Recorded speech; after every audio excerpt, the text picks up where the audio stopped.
देशमुखसाठी ठाण्यात शिवप्रतिमेचा अवमान.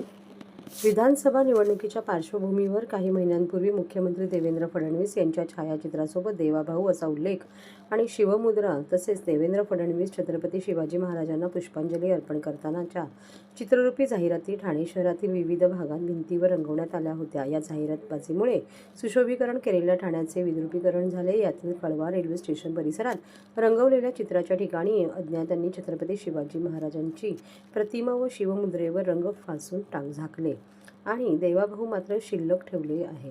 अशा प्रकारे महाराष्ट्राच्या आराध्य दैवताचा घोर अपमान झाल्याने सर्वत्र संतापाची लाट उसळली आहे.